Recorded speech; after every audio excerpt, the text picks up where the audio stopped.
Just after midnight in Midburgh, Florida, a call reached the Clay County 911 center. On the line was a 14-year-old boy, Trevor Lee. His voice was calm, almost unnervingly polite, unlike what operators typically hear in emergencies. He identified himself, explained that he had walked to the Cross Point Church, and stated that he was waiting there for deputies to arrive. What unsettled the dispatcher was not panic or fear, but the strangely measured details he offered. He said he had emptied his pockets, discarded his backpack along the road, and was standing outside beneath the large cross. He insisted that he had nothing on him, and that he was waiting to be taken into custody. The dispatcher tried to understand what was happening. At first, the tone of the call left room for doubt, raising concerns that it could be a prank or even a dangerous ambush. But as Trevor continued speaking, his words revealed something darker. In a steady voice, he asked if the dispatcher could pray with him. When pressed further, he admitted that he had just killed his parents, David Lee and Brandy Smith, and that their bodies were still inside their home. The confession, paired with his request for prayer, created a surreal exchange that would later be replayed as one of the most disturbing pieces of evidence in the case. As the call unfolded, deputies rushed to both the church and the Lee residence. Sheriff Michelle Cook later explained that her team initially feared the call might be another swatting incident, as the county had faced several in recent months. The possibility that someone was attempting to lure law enforcement into danger crossed their minds. Yet, once entry was made into the Lee home, those doubts were erased.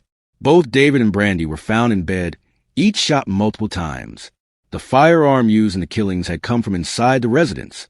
Meanwhile, at the church, Trevor stood quietly as patrol units converged on the parking lot. He offered no resistance, showed no visible fear, and surrendered without incident. The calmness that marked his 911 call remained as handcuffs were placed on his wrists. It was the first step in an investigation that would leave an entire community searching for answers. Hours before the shootings, the Lee family appeared to be living through an ordinary, even joyful day. Trevor Lee, just 14 years old, was not isolated in his room, nor was he grounded or sulking. Instead, he was with his parents, David Lee and Brandy Smith, enjoying a family outing that seemed free of tension. They went to movies together, shared food afterward, and spent the evening laughing. For those who later pieced together the timeline, this sequence of normal activities made what happened next all the more incomprehensible. Friends of the family, when interviewed, described the Lees as devoted parents who rarely gave outsiders any reason to suspect trouble within the household. Trevor's best friend, Curry, told reporters that the Lees were one of the best families he had ever known. They treated him like a son, welcomed him into their home, and offered him the kind of support that made their bond with Trevor seem strong and stable. According to Curry, the Lees provided both love and guidance, becoming a second family to him as well. Trevor's sister, who was stationed with the military in California, also struggled to make sense of what unfolded. Speaking to the media after the tragedy, she described her shock at learning that her parents were suddenly gone and her younger brother was accused of taking their lives. She reflected on how ordinary the day had sounded when she last spoke with them, adding to the disbelief that the same household would become a crime scene only hours later. From the outside, the Lees embody what many considered a healthy family dynamic. Trevor played football, his parents supported his activities, and they were active participants in his life. There were no signs, at least publicly, that the evening held any conflict or tension. Yet before dawn, David and Brandy were dead, each killed as they slept, while Trevor became the central figure in one of the most disturbing cases a community had ever faced. The contrast between the seemingly perfect day and the horrific night underscores the central mystery. How could a routine evening filled with laughter end in tragedy only a few hours later? Although the day had seemed ordinary, investigators later confirmed an argument took place between Trevor Lee and his parents sometime that evening. The exact subject of the dispute has not been disclosed, but it was described by Sheriff Michelle Cook as significant enough to leave an impact on the 14-year-old. What made this detail crucial was the timing. The argument did not immediately result in violence. Instead, Trevor had several hours to think about what had been said, leaving authorities to conclude that his actions later that night were not spontaneous but calculated. According to Sheriff Cook, this cooling-off period ruled out the idea of an uncontrollable outburst. Instead, the timeline suggested premeditation. Investigators believe that Trevor remained in the home following the conflict, silently processing his emotions before making a decision that would alter his family's life forever. In that period of reflection, he accessed Brandy Smith's firearm. The weapon was not secured, and Trevor already knew where it was kept. Detectives pointed to this moment as critical, showing that the shooting was not a reaction made in anger, but a deliberate step taken after consideration. When deputies later examined the scene, they found no evidence of a struggle. The house showed no broken furniture, no overturned objects, and no attempts by the victims to defend themselves.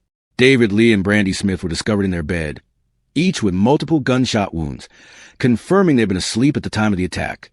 This reinforced the belief that Trevor carried out the act while his parents were vulnerable, offering them no chance to respond or seek help. For investigators, these details painted a picture of chilling decision-making.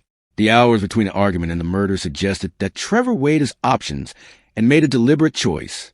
Prosecutors later emphasized this point, arguing that retrieving the firearm and entering his parents' bedroom indicated preparation rather than momentary rage.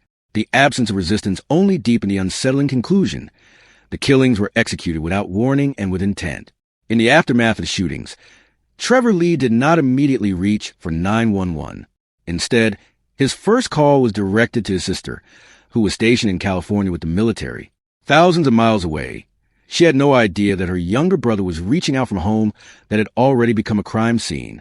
The content of that conversation has not been released, but investigators acknowledge that it may be central to understanding Trevor's state of mind, his motive, and the sequence of events that followed.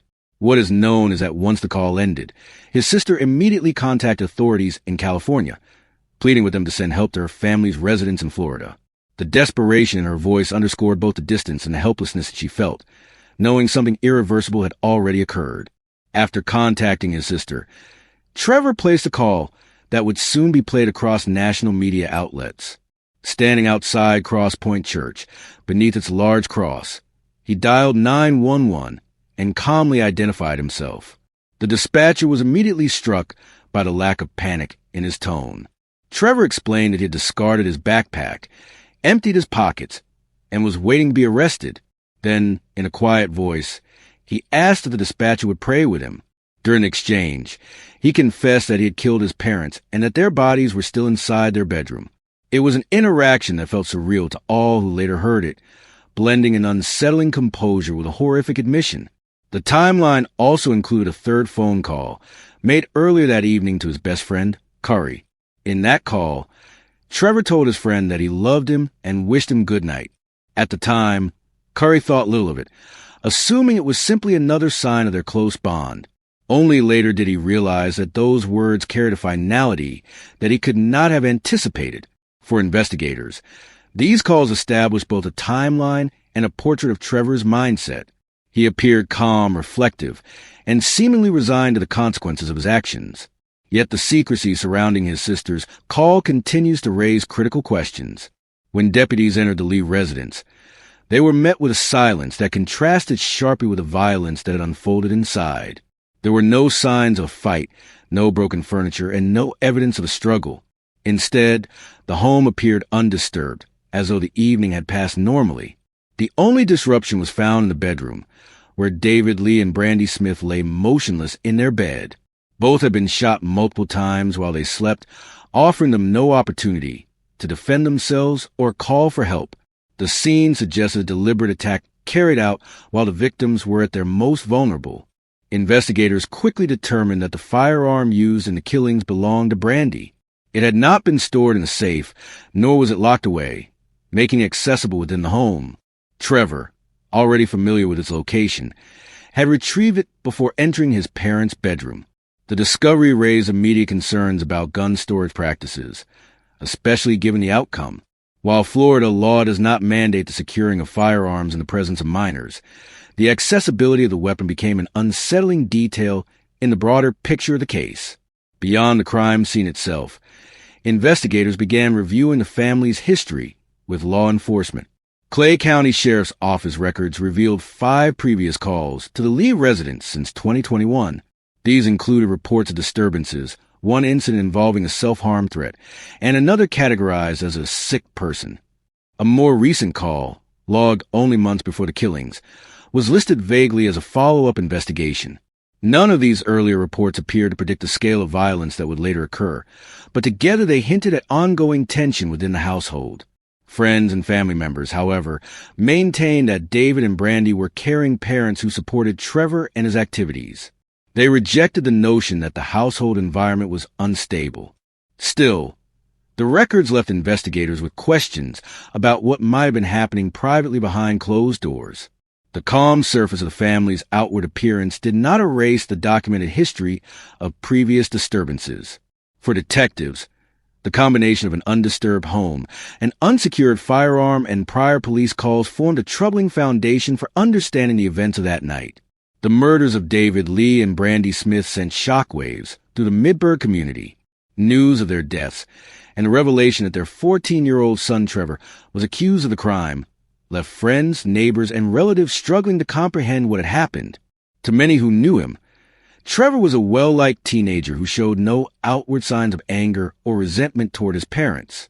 The sudden transformation from perfect son to confessed killer was almost impossible for them to reconcile. Trevor's best friend, Kari, became one of the most outspoken voices following the tragedy. Despite acknowledging the reality of the crime, he insisted that Trevor should not be defined solely by his actions that night. He described his friend as someone who had always been caring, supportive, and loyal. "He is not a bad person," Kari said, pointing to the many times the Lees had welcomed him into their home and treated him as family. The statement reflected both loyalty and disbelief as he tried to separate the Trevor he knew from the one who stood accused. Among classmates and teammates, the response was equally heavy. Trevor had been active in local football, with his parents often seen cheering him on from the sidelines. Students who trained and played alongside him expressed devastation at the news, recalling the support he received from David and Brandy at every game and practice. For them, the family had seemed like a model of encouragement and stability, making the violent end difficult to comprehend. Relatives also voiced their confusion and sorrow. Brandy's cousin, when approached by the media, emphasized that David and Brandy were good parents who had raised Trevor with care. His brief remarks underscored the disbelief felt across the family, highlighting how no one close to them could explain what had led to such violence. For Midburgh as a whole, the case became more than just a legal matter. It shattered a sense of trust and safety within the community, leaving residents to grapple with the unsettling truth that even the most admired families can harbor unseen fractures. The emotional fallout was widespread, extending far beyond the immediate family to everyone who had once looked at the Lees as an example of devotion and love. As investigators pieced together the details of the case, prosecutors faced a critical decision about how Trevor Lee should be tried in court. At just 14 years old, he had already been charged with 2 counts of second-degree murder for the deaths of his parents, David Lee and Brandy Smith. Yet the severity of the crime raised immediate questions about whether juvenile charges would be sufficient or whether the case should be moved into adult court. If Trevor were prosecuted solely within the juvenile justice system, the consequences would be limited. Under Florida law, jurisdiction in such cases generally ends when the individual reaches the age of 19. This would mean that Trevor, convicted of killing both of his parents, could potentially walk free in just a few years. For many in the Midburgh community, that possibility was unthinkable. Residents who had been shaken by the brutality of the crime expressed that releasing him before adulthood would fail to deliver justice for David and Brandy. The alternative was to charge Trevor as an adult, a step Florida prosecutors have taken in other high-profile cases. In that scenario, the sentencing could be dramatically harsher. Though the death penalty cannot be applied to minors under Supreme Court rulings, a life sentence would be possible. This would ensure that Trevor remained behind bars for decades, potentially the remainder of his life, depending on judicial outcomes. Legal experts pointed to this choice as more than a procedural question. It became a debate over Trevor's mindset and intent. Was the crime a result of teenage impulsivity spiraling into tragedy, or did his decision to retrieve a firearm wait several hours after an argument, an attack while his parents slept demonstrate a deeper and more dangerous level of calculation? These considerations would influence how the state framed the charges. Sheriff Michelle Cook publicly described Trevor as cooperative during questioning, noting that he was willing to explain his actions in detail. Yet cooperation could not erase the severity of the offense or the loss of 2 lives. For prosecutors, the decision stood as a defining moment, whether to treat Trevor as a troubled minor or as a criminal whose actions warranted the full weight of the adult justice system. Even with the investigation underway and Trevor Lee in custody, significant questions remain unanswered. Central among them is the phone call he placed to his sister in California immediately after the murders. Investigators have confirmed its existence, but have withheld its contents from the public. The secrecy surrounding what was said leaves open speculation about motive, state of mind, and whether his sister urged him to seek help. Until those details are revealed, it remains a critical missing piece in understanding the full scope of the case. Another unresolved element is the argument that occurred earlier in the evening. Authorities have acknowledged it as the spark that preceded the killings, yet no explanation has been offered about what the conflict involved.